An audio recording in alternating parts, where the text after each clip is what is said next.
step into the opulent shadows of Blackthorn Hall, where a deadly waltz unfolds. When Lady Evelyn Marwood collapses mid-dance, poisoned by a glass of champagne, Hercule Poirot's brilliant mind is summoned to unravel a web of greed, betrayal, and hidden secrets. As a second murder strikes, a footman silenced in the moonlit garden, suspicions swirl among a financier with debts, an actress with ambition, a doctor with a past, and a nephew with everything to lose. Can Poirot's little grey cells expose the killer before the music stops forever? Dive into a mystery where every step conceals a fatal truth. Chapter 1. The Invitation to Blackthorn Hall. Hercule Poirot stood before the gilded mirror in his Mayfair flat, his small, precise hands adjusting the impeccable curve of his moustache. The morning light streamed through the window, casting a soft glow on the polished mahogany of his desk, where a single letter lay open, its elegant script catching his eye. The envelope bore the crest of Blackthorn Hall, and the message within was penned by Lady Evelyn Marwood, a widow whose name was whispered in society circles with equal parts admiration and intrigue. Her invitation was both cordial and cryptic, a weekend gathering at her Cotswolds estate with a request for Poirot's unique discretion and intellect, to address a matter she dared not commit to paper. Poirot's grey eyes gleamed with curiosity. He was no stranger to such summonses, where the veneer of civility often masked darker currents. With a flourish of his fountain pen, he drafted a reply accepting the invitation, his mind already turning over the possibilities.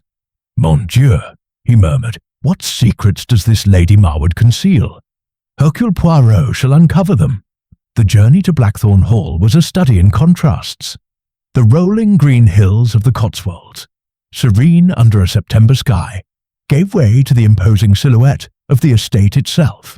The hall loomed like a relic of a bygone era, its Gothic turrets cloaked in ivy, its mullioned windows glinting with an air of solemn watchfulness.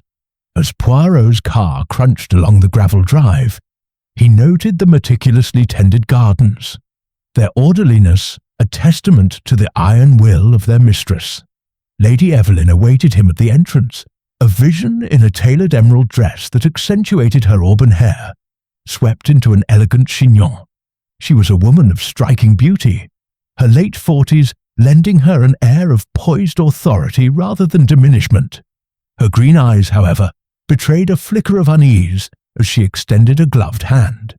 "Monsieur Poirot," she said, her voice low and melodic, "I am most grateful you could come. I fear there is something amiss among my guests. I need your perception where mine falters." Poirot bowed, his hat in hand. "Madame, Hercule Poirot is at your service. The little grey cells, they are already at work."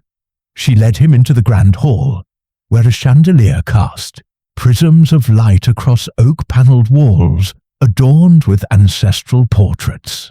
The air carried the faint scent of beeswax and old roses, mingling with an undercurrent of tension that Poirot's keen senses detected at once. Lady Evelyn introduced the assembled guests who had gathered for afternoon tea in the drawing-room, their voices a soft murmur against the crackle of a fire in the grate.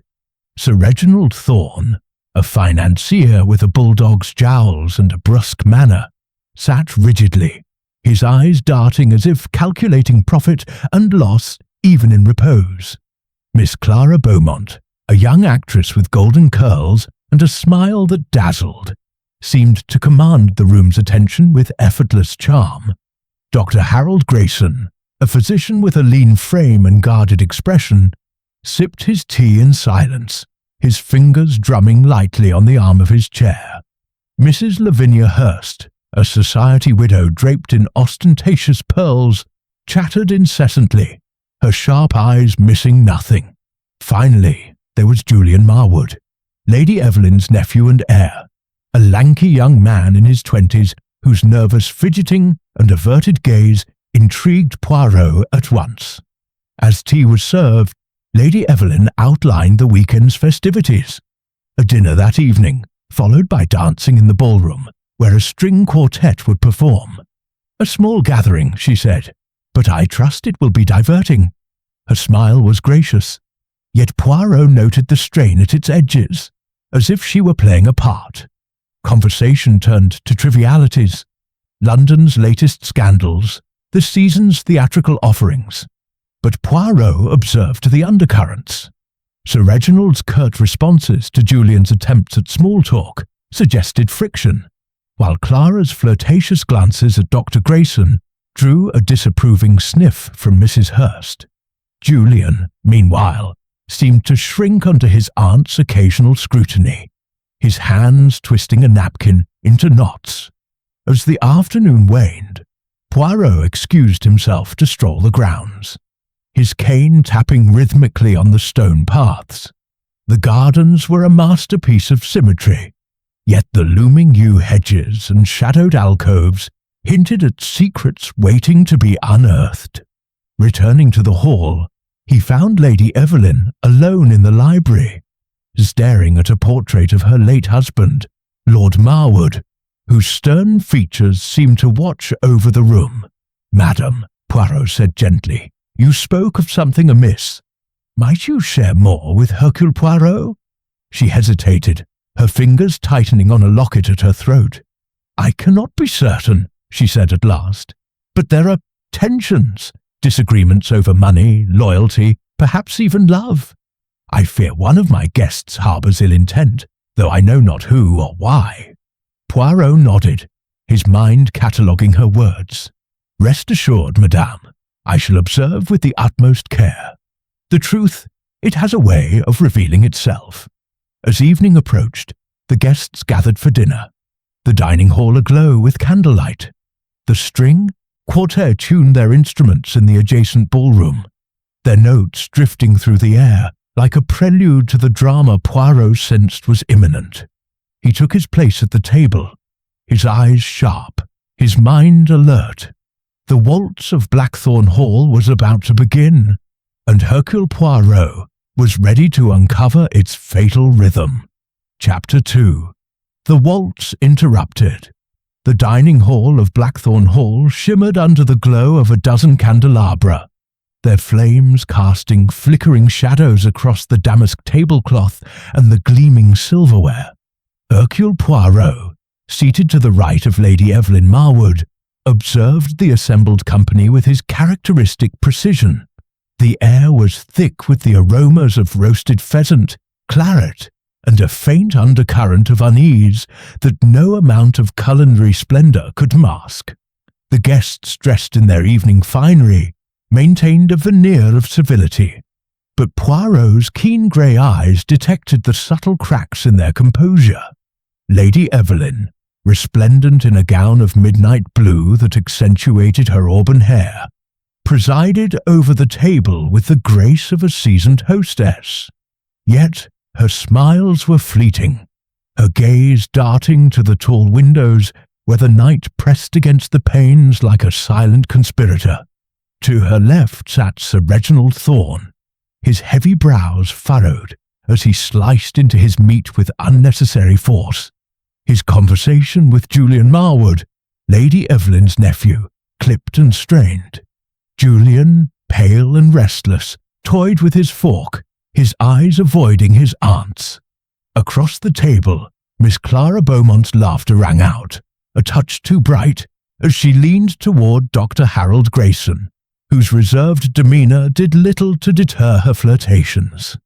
Mrs. Lavinia Hurst, her pearls glinting with every animated gesture, regaled the company with tales of London gossip, though her sharp glances suggested she was cataloguing every word and glance exchanged.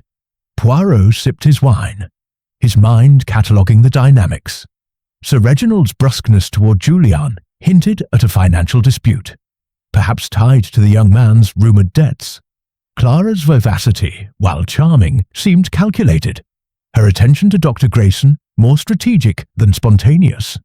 The doctor himself, with his measured responses and occasional glances at Lady Evelyn, betrayed a guardedness that intrigued Poirot, and Mrs. Hurst, for all her chatter, watched the table like a hawk, her gossip a net cast for secrets. As the dessert course, a delicate lemon soufflé, was served, Lady Evelyn rose, her glass raised in a toast.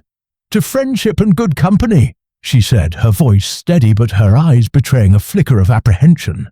The guests murmured their agreement, glasses clinking, and the string quartet in the adjoining ballroom struck up a Viennese waltz, its lilting strains drifting through the open doors. Lady Evelyn invited her guests to join her in the ballroom, and Poirot noted the subtle hesitations as they rose. Julian's reluctant shuffle, Clara's eager glide, Sir Reginald's gruff compliance. The ballroom was a vision of elegance, its polished oak floor reflecting the crystal chandelier overhead. The quartet, positioned on a raised dais, played with fervour, the waltz's rhythm both graceful and haunting. Lady Evelyn, partnered with Sir Reginald, moved with a fluidity that belied her earlier tension, her gown swirling like a dark wave. Clara danced with Dr. Grayson, her laughter punctuating the music, while Julian stood awkwardly by the refreshment table, declining Mrs. Hurst's invitation to dance with a mumbled excuse. Poirot, choosing to observe rather than participate, positioned himself near the French doors, where a cool breeze carried the scent of autumn leaves. A footman, Thomas, circulated with a tray of champagne flutes, his movements deft, but his expression strained. Poirot noted the young man's pallor, the slight tremor in his hand as he offered a glass to Lady Evelyn. She accepted it with a nod, placing it on a small table beside her as she continued her dance with Sir Reginald. The waltz reached a crescendo, the violins soaring, when a sudden discord shattered the harmony. Lady Evelyn faltered mid-step, her hand clutching her chest, her face contorted, a gasp escaping her lips as she swayed, then crumpled to the floor, her gown pooling around her like spilled ink. The music halted abruptly, the quartet's bows frozen, and a stunned silence gripped the room. Dr. Grayson was the first to react, pushing past Clara to kneel beside Lady Evelyn. "She's not breathing," he said, his voice tight as he checked her pulse. He loosened her collar, his hands steady but his face pale. Poirot, moving swiftly despite his unassuming stature, joined the doctor, his eyes scanning the scene with clinical detachment. Lady Evelyn's lips were tinged blue, her eyes wide and unseeing. A faint bitter scent, like almonds, hung in the air, emanating from the half-drunk champagne flute on the table. "Mon Dieu," Poirot murmured, his mind racing. "Poison, I fear." He turned to the footman, Thomas, who stood frozen, the tray trembling in his hands. "Do not move, monsieur," Poirot said sharply, "and no one is to touch that glass." Mrs. Hurst let out a theatrical gasp, her hand to her heart, while Clara stifled a sob, clinging to Dr. Grayson's arm. Sir Reginald, his face flushed, demanded, "What the devil is going on?" Julian, hovering at the edge of the group, looked as if he might bolt, his eyes darting to the doors. Poirot raised a hand for silence, his presence commanding despite his diminutive frame. "Mesdames et messieurs, remain calm. We must summon the authorities at once." He turned to the butler, a stoic figure named Hawkins, who had appeared at the ballroom's entrance. "Telephone the local constable, s'il vous plaît, and ensure no one leaves this room." Within the hour, Inspector Reed arrived, a burly man with a no-nonsense demeanour and a clear disdain for what he called fancy detective work. He surveyed the scene, his notebook in hand, as Poirot pointed out the champagne flute. "That glass, Inspector, is likely the key. The smell of almonds suggests cyanide, a poison most swift and deadly." Reed grunted, ordering a constable to secure the glass in a handkerchief. "No fingerprints but hers, I'd wager," he said, squinting at the flute. "Looks like she drank it and dropped dead. But how'd the poison get there?" Poirot's eyes narrowed. "That, Inspector, is what we shall discover. The method is deliberate, the execution precise. Someone in this room had both motive and opportunity. The guests, now seated in a tense semicircle, exchanged wary glances. Clara's tears had dried, replaced by a guarded expression. Sir Reginald muttered about the inconvenience, while Dr. Grayson remained silent, his fingers clasped tightly. Mrs. Hurst, unable to resist, whispered loudly to Julian, "I always said Evelyn was too trusting. Mark my words, there's a snake in this grass." Julian flinched, his hands twisting in his lap. Poirot, observing this, made a mental note of the young man's unease, as well as Thomas's lingering presence at the room's edge. His eyes downcast. The footman had poured the champagne, but had he tampered with it? Or was he merely a witness to something more sinister? As Inspector Reed began questioning the staff, Poirot stepped to the French doors, gazing out at the darkened gardens. The waltz had ended in tragedy, but the dance of deception was just beginning. His little grey cells hummed with activity, piecing together the fragments of this deadly puzzle. Someone had orchestrated Lady Evelyn's fall with chilling precision, and Hercule Poirot would not rest until the final note of truth was played. Chapter 3. The Little Grey Cells at Work. The morning after Lady Evelyn Marwood's tragic demise cast a pall over Blackthorn Hall, the autumn sun struggling to pierce the heavy mist that clung to the Cotswolds. Hercule Poirot, impeccably dressed in a charcoal suit despite the early hour, stood in the ballroom where the fatal waltz had ended. The chandelier, now dimmed, hung like a silent witness, and the air still carried a faint trace of last night's champagne, and the bitter hint of cyanide. Poirot's grey eyes, sharp as ever, surveyed the room, noting the precise placement of the refreshment table, the trajectory of the footman's path, and the positions where each guest had stood as the music faltered. Inspector Reed, his face set in a scowl, had arrived with a local coroner, who confirmed the presence of cyanide in Lady Evelyn's system. The champagne flute, carefully examined, bore only her fingerprints, a fact that deepened Reed's suspicion of a straightforward poisoning, but piqued Poirot's curiosity. "The absence of other fingerprints, Inspector," Poirot said, his voice measured, "is as telling as their presence. The killer was meticulous, no? They ensured no trace of their hand remained." Reed grunted, unimpressed. "Maybe she poisoned herself. Grief, debts, who knows? I've seen stranger things." Poirot's moustache twitched with the faintest hint of disdain. "No, Inspector. Lady Evelyn was a woman of vitality, not despair. The little grey cells, they protest at such a notion. This was murder, and we shall find its architect." With the inspector occupied by routine inquiries among the staff, Poirot began his own investigation, summoning each guest to the library for a private interview. The room, lined with leather-bound volumes and dominated by a portrait of the late Lord Marwood, provided a suitably solemn backdrop. Poirot sat behind a mahogany desk, his hands folded, his demeanour one of calm authority, though his mind buzzed with questions. First came Sir Reginald Thorne, his bullish frame filling the doorway. He admitted to a heated disagreement with Lady Evelyn over a joint investment in a shipping venture that had soured, costing him thousands. "She was stubborn," he growled, adjusting his cufflinks. "Refused to sell when I advised it. But murder? Preposterous. I'd gain nothing from her death. My losses are already sunk." Poirot nodded, his expression unreadable. "And yet, monsieur, financial ruin can drive men to desperate acts. Where were you when the champagne was served?" "In the ballroom, watching that infernal waltz," Sir Reginald snapped. "I don't touch the stuff myself. Whiskey's my poison." Next was Miss Clara Beaumont, her golden curls slightly dishevelled, her eyes red-rimmed but alert. She spoke of Lady Evelyn as a mentor who had funded her theatrical career, her voice trembling with rehearsed emotion. "She was like a mother to me," Clara said, dabbing at her eyes with a lace handkerchief. "I can't imagine who'd do this." Poirot's gaze lingered on her delicate hands. "Mademoiselle, you were close to Lady Evelyn during the dance. Did you see who handed her the fatal glass?" Clara hesitated, her fingers tightening on the handkerchief.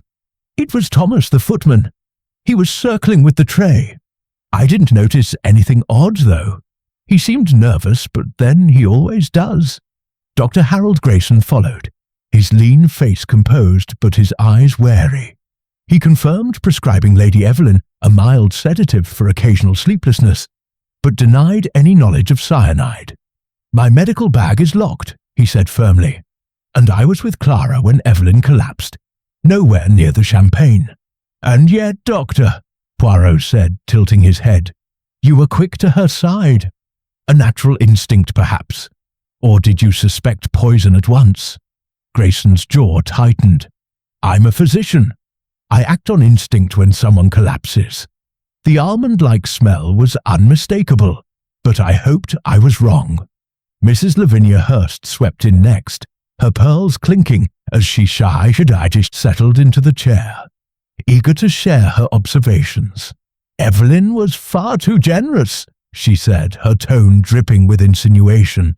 "That nephew of hers, Julian, he's been living beyond his means for years. She told me she was tired of bailing him out. If you ask me, he had every reason to want her gone." Poirot raised an eyebrow. "And you, madame, saw nothing unusual during the dance?" Mrs. Hurst leaned forward, her voice a conspiratorial whisper. "I saw Clara whispering with Thomas earlier that evening. Most improper for an actress to fraternize with the help, don't you think?" Finally, Julian Marwood entered, his lanky frame hunched as if bearing an invisible weight. His hands fidgeted, and his eyes darted to the portrait of his uncle. "I didn't do anything," he blurted before Poirot could speak. "Aunt Evelyn was strict, yes, but I'd never hurt her." Poirot's voice was gentle but probing. "Monsieur, your aunt controlled your inheritance, did she not? And there were debts, perhaps?" Julian flushed, his Adam's apple bobbing. "She refused to pay them off this time. Said I needed to learn responsibility. But I swear, I was near the musicians when she fell. I didn't touch her drink." Poirot dismissed Julian with a nod, his mind turning to the champagne itself.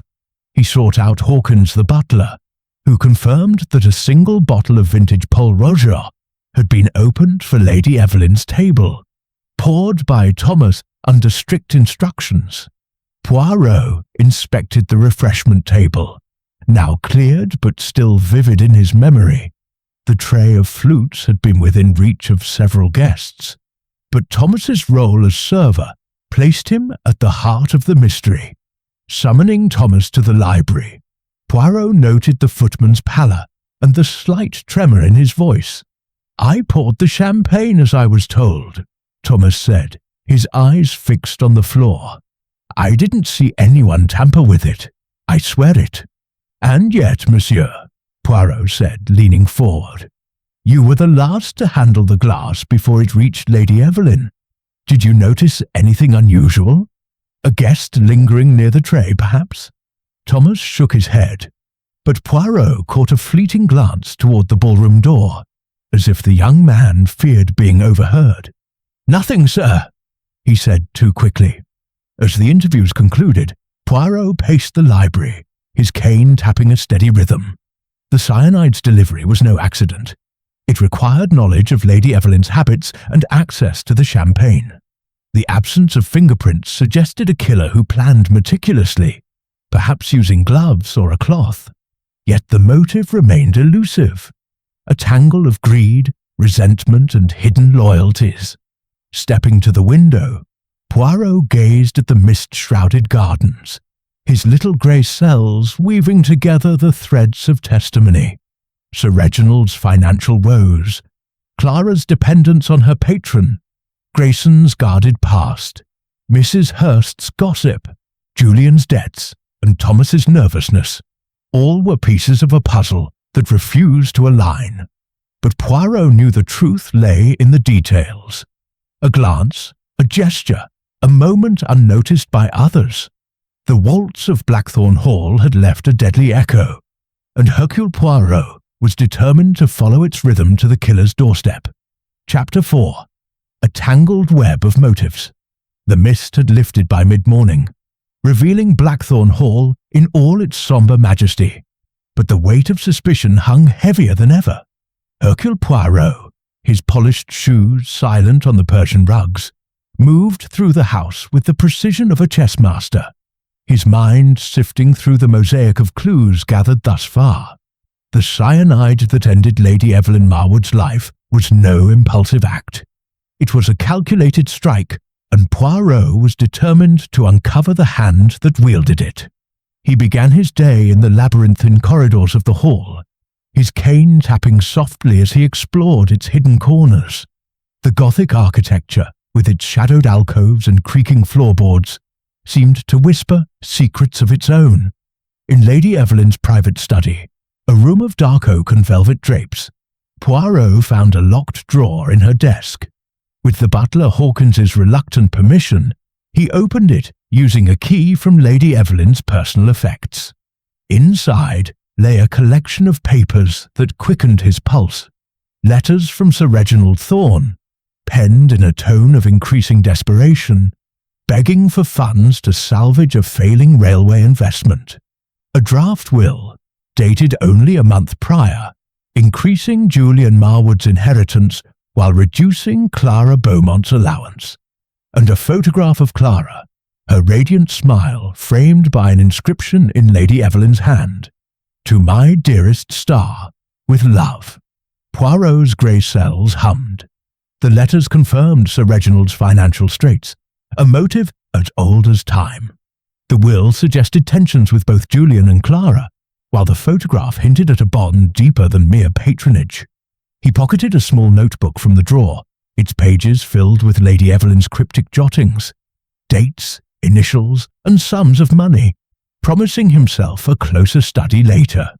Leaving the study, Poirot ventured to the terrace, where the air was crisp with the scent of damp earth and fading roses. There, he overheard Mrs. Lavinia Hurst in animated conversation with a housemaid, her voice carrying like a stage whisper. "Clara Beaumont's no innocent," she declared, her pearls clicking as she gestured. "I heard she was entangled with a married man, scandalous, and Evelyn knew, mark my words."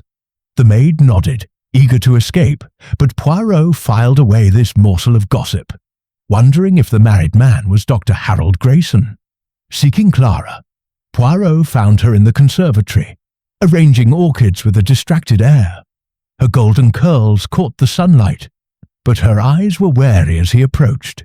"Mademoiselle," he said, his tone disarming, "Madame Hurst speaks of a romantic entanglement in your past. Might this have caused friction with Lady Evelyn?" Clara's fingers paused on a petal, her expression tightening. "Lavinia's a meddlesome old crow," she said sharply. "Yes, I had a brief affair with Harold, Dr. Grayson, last year. It ended amicably, and Evelyn didn't care. She had her own concerns." Poirot tilted his head. "And yet, mademoiselle, the draft will suggest she planned to reduce your stipend. Did this not trouble you?" Clara's cheeks flushed. "She mentioned tightening her purse, but I thought it was just talk. I owed her everything, my career, my name. I'd never harm her." Poirot nodded, unconvinced, and sought out Dr. Grayson next. The physician was in the billiard room, staring at the green baize as if it held answers. "Doctor," Poirot began, "Miss Beaumont confirms a past liaison with you. Did Lady Evelyn object?" Grayson's eyes flickered, but his voice remained steady. "She knew and disapproved, yes. She even threatened to expose a professional misstep from years ago, a malpractice suit, dismissed but damaging if revived. I ended things with Clara to avoid trouble. A potent motive, no?" Poirot said, his gaze piercing. "Access to cyanide, a grudge against Lady Evelyn. Tell me, where were you when the champagne was poured?" "With Clara, near the quartet," Grayson replied, his jaw tight. "I saw Thomas with the tray, but I was nowhere near it. Poirot's inquiries led him next to the servants' quarters, where he questioned Thomas the footman more closely. The young man, barely 20, stood rigid, his hands clasped to hide their trembling. Poirot noticed a faint scratch on Thomas's left hand, partially healed but telling. "Monsieur," Poirot said gently, "this mark, how did you come by it?" Thomas flushed. "Caught it on a nail in the cellar, sir, while fetching wine yesterday." "Curieux," Poirot murmured. "The cellar where the champagne was stored. Did you see anyone there before the ball?"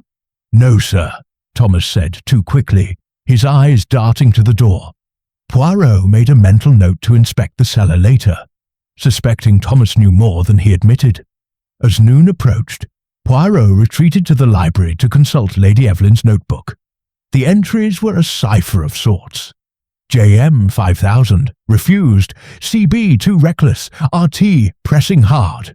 Each initial aligned with a guest, Julian, Clara, Sir Reginald, and suggested disputes over money or trust. A final note, dated the day of the ball, read, "Must act soon, or all is lost." Poirot's moustache twitched. Had Lady Evelyn sensed her own danger? He sought out Mrs. Hurst, finding her in the drawing-room, fanning herself dramatically. "Madame," he said, "you spoke of Miss Beaumont's indiscretions. Did Lady Evelyn confide in you about her nephew or others?" Mrs. Hurst's eyes gleamed with the due thrill of revelation. "Oh, Evelyn was at her wit's end with Julian, gambling debts up to his ears, and Sir Reginald always hounding her for money. She told me she'd cut them both off if they didn't shape up." "And Clara?" Poirot pressed. Mrs. Hurst sniffed. "Evelyn called her a leech once, behind closed doors. Too ambitious, she said, but Clara's clever. She'd charm her way out of anything." As Poirot pieced together these threads, the motives grew clearer, yet more tangled. Sir Reginald's financial desperation, Julian's threatened inheritance, Clara's precarious position, Grayson's tarnished reputation, each had reason to resent Lady Evelyn. Yet the poison's delivery remained a puzzle. The champagne bottle, stored in the cellar, offered a point of access, but who had the opportunity? Thomas's scratch and nervous demeanour suggested he was a witness, perhaps a pawn in a larger game. Returning to the ballroom, Poirot stood where Lady Evelyn had fallen, reconstructing the scene in his mind. The tray of flutes, the footman's circuit, the guests' positions, all were variables in a deadly equation. He recalled Clara's proximity to the refreshment table, Grayson's knowledge of poisons, Julian's absence during key moments, and Sir Reginald's commanding presence, which could intimidate a servant like Thomas into silence. The little grey cells worked tirelessly, weaving a tapestry of suspicion. The killer had struck with audacity, hiding in plain sight, and Poirot knew the next clue might lie in the shadows of Blackthorn Hall, or in the secrets its guests guarded so fiercely. As he stepped into the garden, the faint strains of a waltz seemed to linger in his mind, a reminder that the dance of deception was far from over. Chapter 5. The Second Tragedy. The afternoon sun cast long shadows across the manicured lawns of Blackthorn Hall, but within its walls the atmosphere grew darker still. Hercule Poirot, his mind a whirl of deductions, had spent the day piecing together the intricate motives of Lady Evelyn Marwood's guests. The cyanide that ended her life was a calculated act, but the puzzle remained incomplete. As twilight approached, the house seemed to hold its breath, as if anticipating another blow. Poirot was in the drawing-room, reviewing his notes from Lady Evelyn's cryptic notebook, when a piercing scream shattered the silence. It came from the gardens, sharp and urgent, cutting through the murmurs of the guests gathered for an uneasy tea. Poirot sprang to his feet with surprising agility, his cane in hand, and followed Inspector Reed and the others as they rushed toward the source. In the rose garden, beneath the gnarled branches of an ancient yew tree, lay Thomas, the footman, His body crumpled on the dew-damp grass.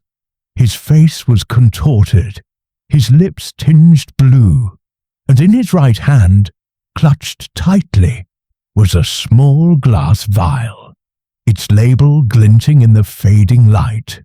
Dr. Harold Grayson knelt beside him, checking for a pulse, but his grim expression confirmed what Poirot already suspected. "Dead," Grayson said, rising. "Cyanide, by the look of it. Same as Lady Evelyn." Inspector Reed, his face flushed with frustration, seized the vial with a handkerchief. "Suicide," he declared, his voice gruff. "The lad poisoned her ladyship, then couldn't live with the guilt. Case closed." Poirot's eyes narrowed, his moustache twitching with disapproval. No, Inspector," he said, his tone sharp. "The little grey cells, they rebel at such simplicity. This is no suicide. Observe, s'il vous plaît." He pointed to Thomas's shoes, pristine despite the muddy path leading to the yew tree. A man who walks to his death in a garden does not keep his shoes so clean. And this vial, its label is too pristine, as if placed in his hand moments ago. Reed scowled but said nothing, allowing Poirot to examine the scene. The vial bore a typed label reading potassium cyanide, a detail that struck Poirot as theatrical, almost staged. He noted a faint bruise on Thomas's wrist, suggesting a struggle, and the grass around the body was undisturbed, as if Thomas had been carried or dragged to this spot. Poirot's gaze swept the garden, lingering on the shadowed hedges, where a figure might have concealed themselves. The guests, now gathered at the garden's edge, reacted with varying degrees of shock. Clara Beaumont, her face pale, clutched Dr. Grayson's arm, her eyes wide but dry. Sir Reginald Thorne muttered about damned incompetence among the staff, while Mrs. Lavinia Hurst fanned herself, her pearls clinking as she whispered to Julian Marwood, "I told you, young man, there's evil afoot." Julian, his face ashen, stared at Thomas's body, his hands trembling so violently he spilled his tea. Poirot turned to the butler, Hawkins, who stood rigid, his eyes fixed on the ground. "Monsieur Hawkins, when did you last see Thomas?" "An hour ago, sir," Hawkins replied, his voice steady but strained. "He was clearing the tea things in the drawing room, said he needed air and stepped out." Poirot nodded, his mind racing. Thomas's nervousness during their earlier interview, the scratch on his hand, and now this convenient suicide, pointed to a deeper truth. Had Thomas witnessed the poisoning of Lady Evelyn's champagne? Or was he an unwitting accomplice, silenced before he could reveal what he knew? Inspector Reed, impatient, began questioning the guest's whereabouts. Sir Reginald claimed he was in the library reviewing papers. Clara said she was in her room, resting. Dr. Grayson had been in the conservatory, tending to a headache. Mrs. Hurst swore she was with the housekeeper, discussing linens. Julian tellingly stammered that he was walking the grounds, unable to account for his precise location. Poirot noted each alibi, aware that the garden's seclusion offered ample opportunity for a swift, unseen act. Returning to the house, Poirot requested to see Thomas's quarters. The small room, tucked in the servants' wing, was Spartan. A narrow bed, a wooden chair, and a trunk containing little beyond spare uniforms. A search revealed no incriminating evidence, but Poirot's sharp eyes caught a single anomaly. A torn scrap of paper beneath the bed bearing the words "Cellar Midnight" in a hurried scrawl. He pocketed it discreetly, suspecting Thomas had been lured to a clandestine meeting. In the dining hall, Poirot gathered the guests, his presence commanding despite the tension in the air. "Mesdames et messieurs," he began, "the death of Thomas is no suicide, but a murder to conceal the truth of Lady Evelyn's killing. Someone in this house feared what he knew. I urge you to speak now, before the net tightens." Clara's lips parted, but she said nothing, her gaze flickering to Dr. Grayson. Sir Reginald snorted, dismissing the idea of further foul play, while Mrs. Hurst launched into a tirade about the dangers of employing unreliable servants. Julian remained silent, his eyes fixed on the floor, his fingers twisting a cufflink. Poirot's attention returned to the scratch on Thomas's hand, recalled from their earlier encounter.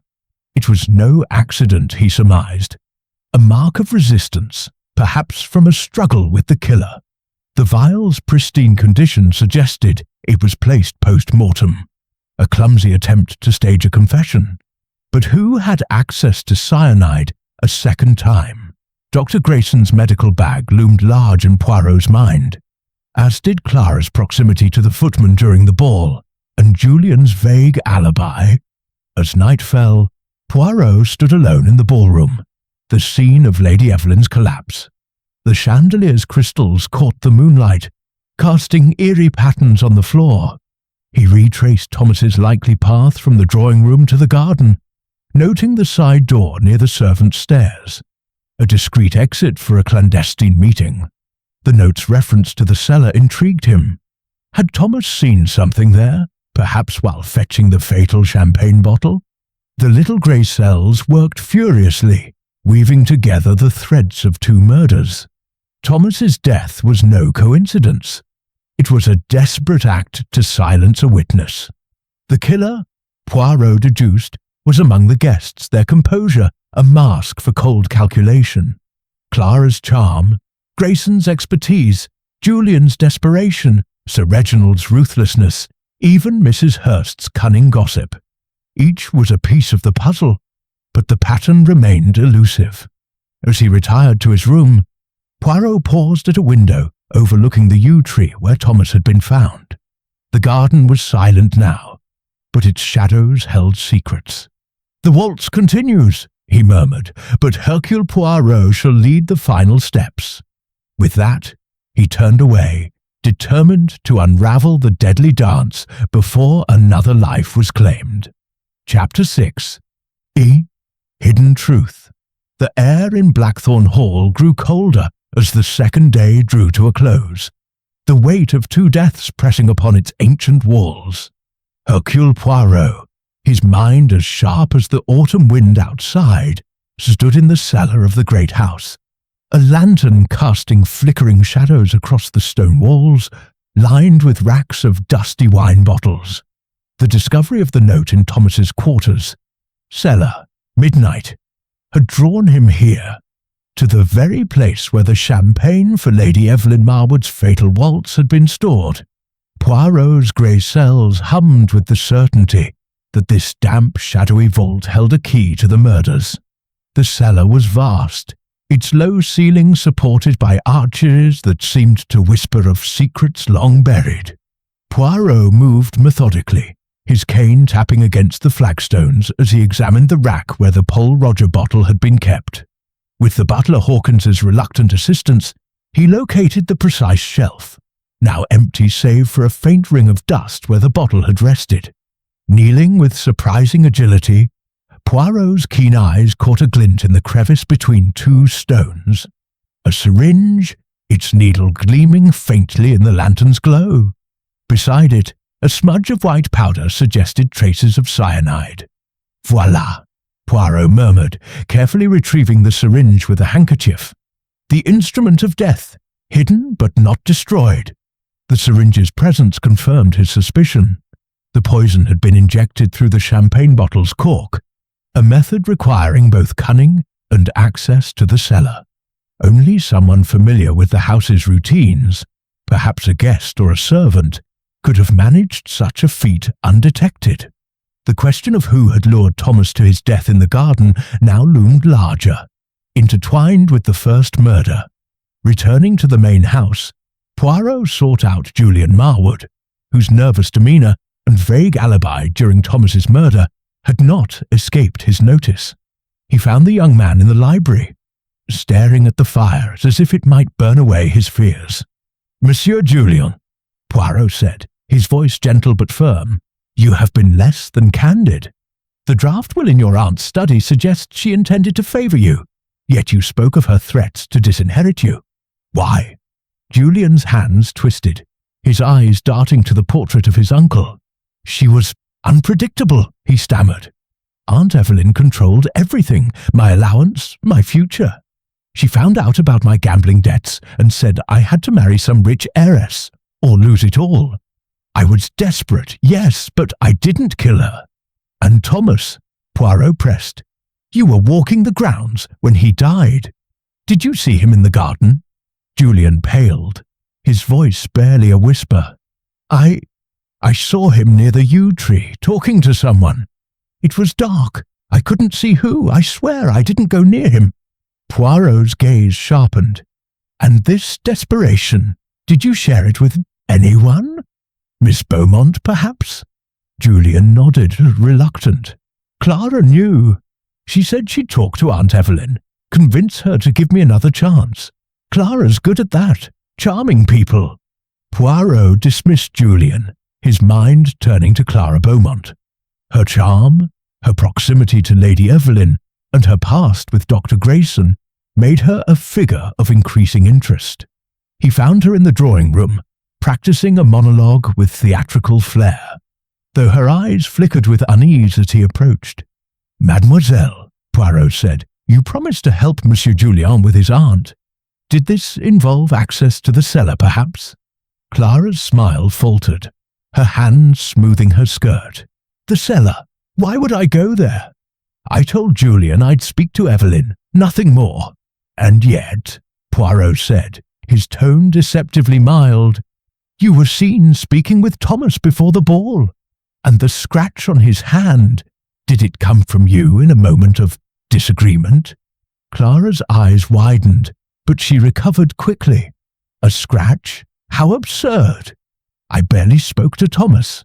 He was just a footman. Poirot noted her deflection, recalling the faint trace of red nail polish he'd glimpsed near Thomas's scratch, a shade matching Clara's manicured nails. He changed tack, visiting the conservatory where Dr. Grayson was examining a fern with feigned interest. Doctor, Poirot said, your medical bag.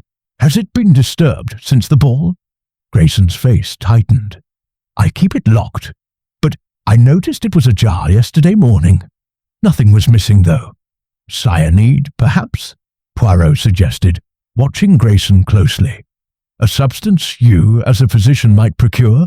Grayson's jaw clenched. I told you my bag was secure. I had no reason to harm Evelyn. She'd already ended her threats about my past. Poirot returned to the ballroom, determined to recreate the fatal evening. He paced the floor, imagining the swirl of dancers, the clink of glasses, the footman's tray. The champagne bottle, tampered with in the cellar, had been poured by Thomas, but the killer had ensured only Lady Evelyn's glass was deadly. Thomas's murder, staged as suicide, suggested he'd seen or known too much. Perhaps he'd witnessed the syringe's use, or overheard a damning conversation. The note in Thomas's room, cellar midnight, suggested a meeting, possibly with the killer. Poirot hypothesized that Thomas, nervous but loyal, had been lured to the garden, poisoned, and staged with the vial to deflect suspicion. The bruise on his wrist and clean shoes pointed to a struggle, and a body moved post-mortem. Clara's charm, Grayson's expertise, Julian's desperation, and even Sir Reginald's ruthlessness remained viable threads. But Clara's connection to both victims grew stronger. Poirot summoned Hawkins, asking about cellar access. Only the staff, sir, Hawkins said, and the guests if they wished, though none did. To my knowledge, the keys kept in the pantry. Except, Poirot mused, someone found a way. He recalled Clara's familiarity with the house, her ease with the staff, and her motive, Lady Evelyn's threat to cut her stipend. Had she used her charm to manipulate Thomas, only to silence him when he grew suspicious? As evening fell, Poirot stood at the French doors, gazing at the garden where Thomas had died. The yew tree loomed like a sentinel, its branches swaying in the wind. The killer was close, their steps faltering under the weight of their crimes. Poirot's little grey cells churned, piecing together the syringe, the scratch, the note, and the tangled motifs. The waltz of Blackthorn Hall was nearing its climax, and Hercule Poirot was ready to call the final tune. Chapter 7. The Final Waltz. The dining hall of Blackthorn Hall, its long table now cleared of the previous night's opulence, stood bathed in the sombre light of late afternoon. Hercule Poirot had requested the guests and Inspector Reed assemble here, the very room where Lady Evelyn Marwood's final evening had begun. The air was heavy with anticipation, the guests' faces a gallery of unease, Clara Beaumont's forced composure, Dr. Harold Grayson's guarded stillness, Sir Reginald Thorne's impatient scowl, Mrs. Lavinia Hurst's eager curiosity, and Julian Marwood's pallid anxiety. Poirot, standing at the head of the table, his small frame commanding the room, adjusted his tie and began to unravel the deadly waltz that had claimed 2 lives. "Mesdames et messieurs," he said, his voice clear and measured, "we are gathered to bring order to the chaos of murder. Lady Evelyn Marwood did not die by chance, nor did Thomas the footman take his own life. These crimes are linked, a pas de deux of deception, and Hercule Poirot shall now reveal the steps." He paced slowly, his cane tapping a deliberate rhythm. The poison that ended Lady Evelyn's life was cyanide, injected into her champagne bottle through the cork, a method most ingenious, requiring access to the cellar and knowledge of her habits. The glass bore only her fingerprints, a detail that speaks of a killer who planned with care. Thomas's death, staged as suicide, was meant to close the case, but the little grey cells, they see beyond the facade. Poirot turned to the guests, his grey eyes piercing. "Each of you had motive. Sir Reginald, your financial ruin loomed, and Lady Evelyn refused to fund your failing ventures. Monsieur Julien, your debts and your aunt's threats to disinherit you created desperation. Dr. Grayson, her knowledge of your past malpractice suit was a sword over your head. Madame Hurst, your gossip veiled a keen interest in Lady Evelyn's fortune. And Mademoiselle Beaumont, the draft will reducing your stipend threatened your ambitions."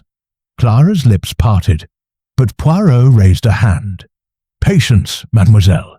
Let us reconstruct the dance. The champagne bottle was tampered with in the cellar where I found a syringe and traces of cyanide. Thomas, who poured the fatal glass, became a liability. His death in the garden, clean shoes, a pristine vial, a bruise on his wrist, tells us he was murdered to silence him. But what did he know?" Poirot paused, his gaze settling on Clara. "Mademoiselle Beaumont, you were Lady Evelyn's protégée, her star, yet her decision to curb your allowance stung your pride. You had access to the house, the charm to move among the staff unnoticed. You knew of Dr. Grayson's medical bag, where cyanide could be obtained from your past liaison with him. And Thomas, poor Thomas, saw you in the cellar, did he not?" Clara's face paled, her hands gripping the table's edge. "That's absurd! I was nowhere near the cellar," Poirot continued, undeterred. "The scratch on Thomas's hand, mademoiselle, bore a trace of your red nail polish, a shade I observed on your fingers at the ball. You met him in the cellar at midnight, as the note in his room suggests. Perhaps he confronted you, suspecting your role in Lady Evelyn's death. In a moment of panic you scratched him, and later, in the garden, you poisoned him, staging the scene to look like suicide." Dr. Grayson rose, his voice sharp. "This is speculation, Poirot. Clara had no reason to kill Evelyn. She owed her everything." Poirot's moustache twitched. Did she, doctor? Or did she resent the leash Lady Evelyn held? In her study, I found a letter hidden in a book written by Mademoiselle Beaumont to a friend. It spoke of her fear that Lady Evelyn would ruin her career, expose her as a parasite. The words were bitter, no? Clara's composure cracked. her eyes filling with tears. "I wrote that in anger. I didn't mean it. Evelyn was going to cut me off. Yes, but I'd never..." "Enough, mademoiselle," Poirot said, his tone firm but not unkind. "You stole cyanide from Dr. Grayson's bag, knowing his past would make him a suspect. You injected the poison in the cellar, ensuring only Lady Evelyn's glass would be deadly. When Thomas grew suspicious, you lured him to the garden, using your charm to draw him out, then poisoned him with the same cyanide, placing the vial in his hand." Inspector Reed, who had been listening with growing interest, stepped forward. "Got proof, Poirot. That's a tall tale without evidence." Poirot produced the syringe, wrapped in his handkerchief, and the torn note from Thomas's room. "The syringe, found in the cellar, will bear traces of Mademoiselle Beaumont's touch, perhaps a hair, a fibre. The note, cellar, midnight, confirms a meeting, and the scratch, Inspector, examine her nails. The polish matches perfectly." Reed hesitated, then signalled a constable to escort Clara for inspection. She rose, trembling, her voice rising to a sob. "I didn't want to hurt anyone. Evelyn was going to ruin me, my career, my life. And Thomas, he saw me with the syringe. He threatened to tell. I had to stop him." The room fell silent, the weight of her confession settling like dust. Sir Reginald muttered under his breath, while Mrs. Hurst gasped, her fan stilled. Julian stared, his relief palpable, and Dr. Grayson's face darkened with betrayal. Reed, satisfied, placed Clara under arrest, his earlier skepticism replaced by grudging respect. As Clara was led away, Poirot addressed the remaining guests. The waltz of Blackthorn Hall was a dance of greed and fear. Mademoiselle Beaumont sought to secure her future, but in doing so, she lost it all. The truth, it always finds its rhythm. With the case resolved, Poirot stepped to the window, gazing at the darkening gardens. The yew tree where Thomas had met his end stood as a silent reminder of the cost of deception. The little grey cells, ever vigilant, had followed the music to its conclusion. But Poirot felt no triumph, only the quiet satisfaction of restoring order to a world tipped askew by human frailty. Chapter 8. The Curtain Falls. The following morning, Blackthorn Hall stood bathed in a pale, reluctant sunlight, as if the Cotswolds themselves mourned the tragedies that had unfolded within its walls. Hercule Poirot, his valise packed and his hat brushed to perfection, prepared to depart for London. The air in the great house was lighter now, the shadow of murder lifted by Clara Beaumont's confession, yet a sombre hush lingered among the remaining guests and staff. The waltz of deception had ended, but its echoes reverberated in the hearts of those left behind. In the drawing-room, where the fire crackled with a subdued warmth, Julian Marwood approached Poirot, his lanky frame less hunched, his eyes carrying a flicker of gratitude. "Monsieur Poirot," he said, his voice steadier than before, "I owe you my life. If you hadn't seen through Clara's lies, I might have been blamed. My debts, my arguments with Aunt Evelyn, it all looked so damning." Poirot waved a hand, his expression one of modest dismissal. "No, Monsieur Julien, you owe me nothing. Hercule Poirot merely restores order where chaos has trespassed. The truth, it has a way of shining through, even in the darkest of dances." Julian hesitated, then added, "I'll sell the hall, I think. Too many ghosts here now. I want to start fresh, settle my debts properly." "A wise choice," Poirot said, nodding approvingly. "The past, it must not chain us forever." As Poirot made his final rounds, bidding farewell to the household, Mrs. Lavinia Hurst cornered him near the grand staircase, her pearls glinting with her usual flair. "Monsieur Poirot," she said, her tone a mix of admiration and chagrin, "I confess I underestimated you. To think Clara, that charming girl, could be so wicked. I suppose I'll have to revise my stories for the London salons." Poirot's moustache twitched with a faint smile. Madam, your stories will no doubt captivate, but perhaps with a touch less embellishment, no? The truth is drama enough. Sir Reginald Thorne, gruff as ever, offered a curt nod as he passed, muttering about returning to his business affairs. Dr. Harold Grayson, lingering in the library, expressed quiet relief that his own secrets had not been fully exposed, though his guarded demeanour suggested he would carry the weight of Clara's betrayal for some time. Inspector Reed, overseeing the final formalities of Clara's arrest, approached Poirot with a grudging handshake. "You've got a knack, I'll give you that," he said, his scowl softened. "Didn't think much of your methods at first, but you nailed it. That syringe and the nail polish, sharp work." Poirot inclined his head. "The little grey cells, Inspector. They see what the eyes alone cannot. But your diligence was essential, I assure you." As the car waited to take him to the station, Poirot took a final stroll through the gardens, pausing at the yew tree where Thomas had been found. The scene was peaceful now, the grass undisturbed, the air scented with fading roses. Yet Poirot's mind replayed the fatal waltz, Lady Evelyn's collapse, Thomas's staged suicide, Clara's desperate bid to secure her future. Each step had been choreographed with precision, only to unravel under the scrutiny of his relentless logic. On the train to London, Poirot gazed out at the passing countryside, the rolling hills a stark contrast to the tangled motives he had unravelled. He opened his notebook, reviewing the final pieces of the puzzle. The syringe in the cellar, the note in Thomas's room, the telltale scratch with its trace of red polish. Clara's confession had tied them together, her ambition and fear driving her to murder not once, but twice. Yet Poirot felt no triumph, only a quiet satisfaction in restoring balance to a world disrupted by human frailty. He thought of Lady Evelyn, her commanding presence cut short, and Thomas, a young man caught in a web not of his making. "The heart, it can be a dangerous instrument," he murmured, his fingers brushing his moustache. "But the mind, it brings clarity to the chaos." As the train neared London, Poirot closed his notebook, his thoughts turning to the comforts of his Mayfair flat.